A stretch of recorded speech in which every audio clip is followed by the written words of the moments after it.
So the Aggies only wait a minute 33 into the second period to put another goal on the board, and here's a look.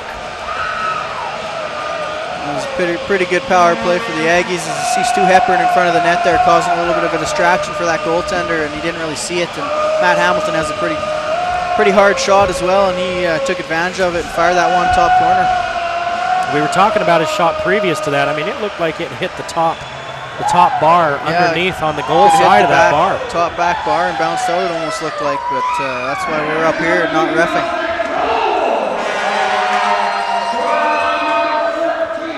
Well, 8 goals and 8 different players scoring them for the Aggies, so they're spreading the wealth.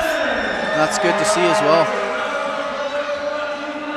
That's kind of what I was saying earlier. We have a lot of depth on this team, and anybody can put the puck in on any given day.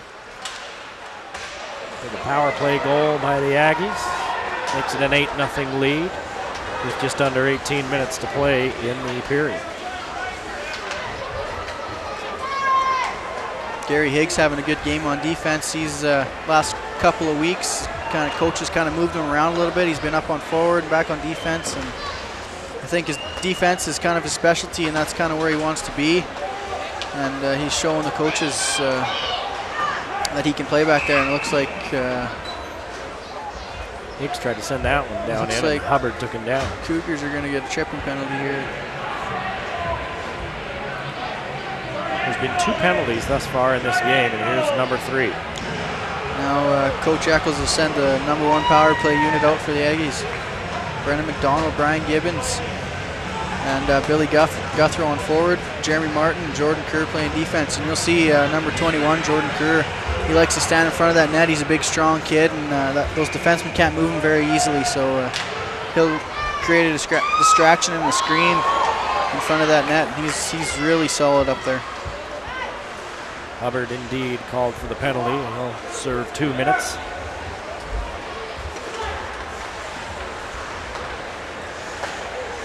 It's back to McDonald with the blue line. Tripping was the call on Hubbard officially.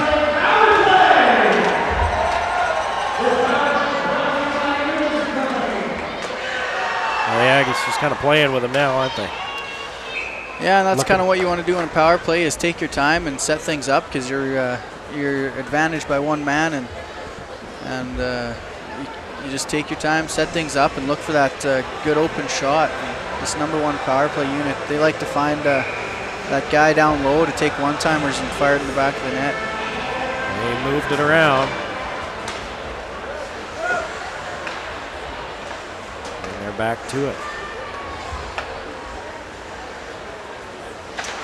McDonald straight away. Guthrow was there, but so was the goalie. Taylor Barr stops that. Good save by the BYU goaltender there. He came out and cut the angle down and didn't allow Brendan McDonald much net to see. Well, you've got to react fast. Plus, you've got to see through all those other players. Guys getting in your way, so you can't see. Yeah, I sure wouldn't want to be a goaltender, that's for sure. Hamilton takes it away after BYU had come out of there with it off the face-off. They don't own it for long. Sanders gets past Hamilton. Cleared out by the Cougars. Stu Hepburn with a nice hit down in the corner there. He's a solid kid from Vancouver Island, British Columbia. He's another Canadian boy, and he's a real solid kid, and it's another one you do not want to get hit by. Hepburn was in front of the net. Lim and Hamilton. Now Hamilton with it straight away at the blue line. Matt Hamilton likes to take that shot from right where he is, and he scored a goal in the previous power play from right there, so you can look for him to do the same thing. Like he took 2 shots from right about the same area. Finally got it in on the second try. Yeah, and we thought he got the first one. Yeah, that's his sweet spot. If that's what they like to call it, is a sweet spot, and that's where his is. Basson was diving to the net. Hepburn trying to find him. BYU shut off the angle. And now BYU back at full strength.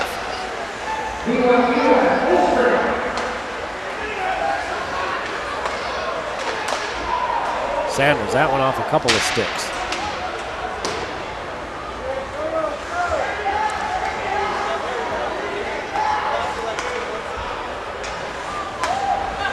Hamilton looks for Lim, and it's taken away. And Lim takes it personally. Cooper with a good back check there and makes a good hit on that guy. It's hovered away. Oh, coming across was Gibbons. He couldn't quite get there. It looked like a goal written all over it. It was a nice save by the goaltender. Here comes Gibbons, one-on-one. Oh!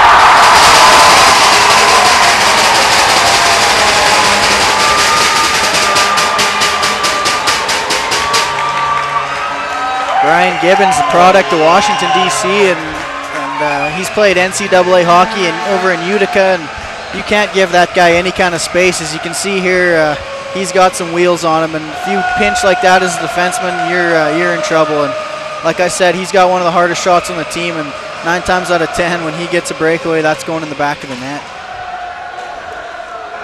Well, that one was already sliding past Barr before he even started to react. So Gibbons with his second goal of the game.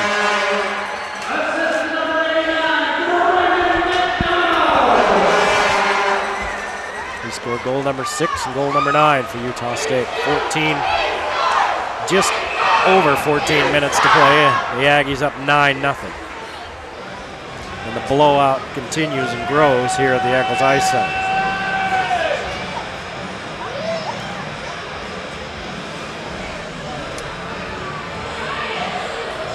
Yeah, we beat up on some of these Utah teams pretty good, but we got to keep going hard against them and doing all the things we can and get prepared for nationals. Because when it comes time for nationals, the teams we're playing are going to be just as good as us. And as you can see in our schedule, we've been beat by ASU before, and they're quite comparable to teams that are going to be at nationals. So we got to keep going hard and doing everything we can. Kerr, McDonald, turned away. And up into the net above the boards. 13 Canadians on this Utah State team. You're used to seeing, if you're used to watching hockey, you're used to seeing plenty of Canadians. It's a national sport, right?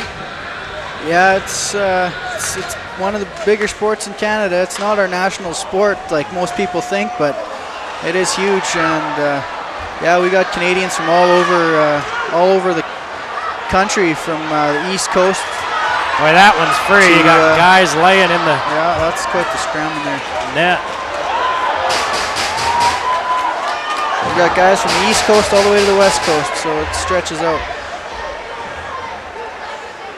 It's like a Canadian pipeline down here to Utah State. A couple of guys from Alaska. There's those guys from Alaska, and that might as well be Canada. That's just what I was going to say.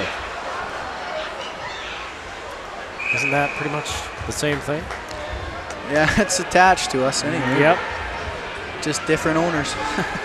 Never been, would like to go. I'd love to go see Banff sometime. Banff, yeah, I live about an hour from Banff. Do you? Yeah, it's really nice country. Water Valley, Alberta, Canada. Yeah. Where you call home. Water Valley. Yep. Small town? What is it? Yeah, there's probably only 200 people there. Yeah. I don't see much wrong with that. No, I love it. Being around here, you get to miss it sometimes, but you know, it's a real small town when you think Logan's a big place. Yeah. I like Logan, though. It's a nice little town. Well, I can tell you it's changed a lot in 40 years here. So. Sean Irwin, and number 5 for the Aggies, a big 6'4" defenseman. He's my roommate, and he lives about 10 minutes away from where I do in Cremona, Alberta. So. Did you ever run into him when you were up there? Oh yeah, we're competitive teams. He's kind of the reason I came down here. So okay, that's kind of the thing that goes along with the recruiting people to come down here. That's why we get so many Canadians as friends, no friends, and stuff. So. Oh, just about number 10 for the Aggies, but Barr gets just enough on it. He couldn't control it, but he kept it out of the back of the net. And the second period mirroring that first period, being played in the BYU zone. They may not even have to bring the Zamboni to the other end if it keeps going like this. Oh, that one was loose, and Barr reached out, pulled it in. Joel Basson in there. He's always causing trouble in front of that net, and he's tough to get a handle on as a defenseman on the opposing team because he's a little guy, and he's slimy, as we call it in the hockey world. He can squeeze in and out of tight situations, and it's really hard for opposing defensemen to get a hold on that kid. Barr's knocked down quite a few, but he's having trouble controlling. And there's another one he turns away.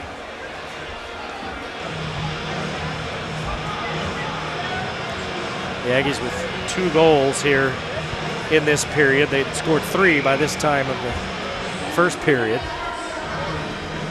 as we move under 12 minutes to play in the second.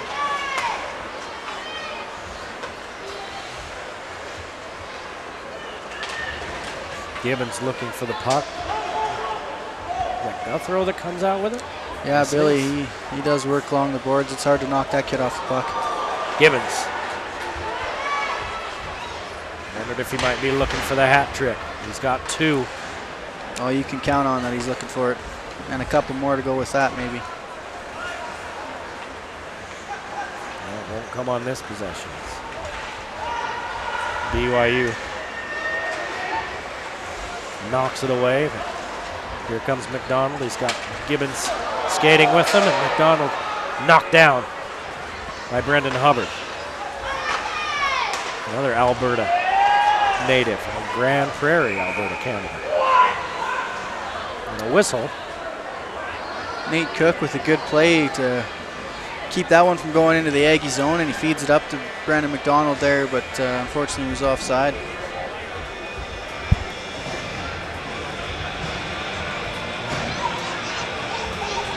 Well, the Aggie fans have had 9 instances to really stand up and holler, as it's 9-0 here with 11:05 to play in the second period. It's been such a runaway that most of the drama went out of this thing about midway through the first. Yeah, the fans like to see big hits too, so be looking for the Aggies to be hitting a lot more than they are right now. Now tell me a little bit about the teddy bear goal. You know anything about that? Yeah, Cooper Lim actually got the goal for us in the teddy bear game. Excellent. And he's... let folks know what that's about.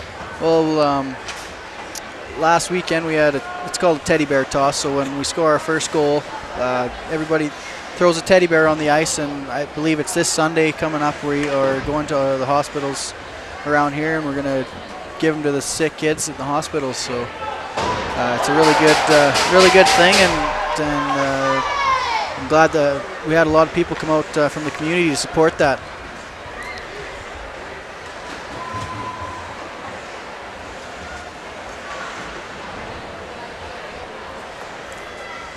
That's pretty fun. It sounded like there were a lot of teddy bears you came up with too. Yeah, I can't remember how many they counted, but there was a lot. Hamilton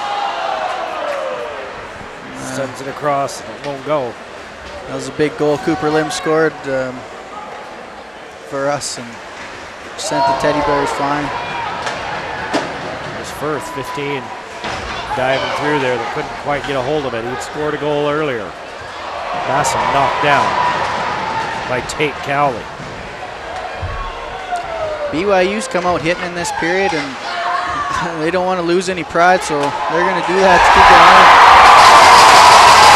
Barr left the net just for a moment, couldn't get back as Jeremy Martin. Jeremy Martin, another Canadian kid from British Columbia. He saw an opening there. That goaltender was way out of position, and all he had to do was fire that one in the back of the net. And see here, Irwin tries to take a shot on net, and there's a big, huge rebound right out to Jeremy Martin, and that was pretty much an open net to fire that one in there, and he's not going to make that mistake. That's 9 Aggies that have scored in this one. Gibbons has 2. And 8 other players. There's a shot on goal for BYU. So they tried to get a quick one past Mullane and couldn't do it.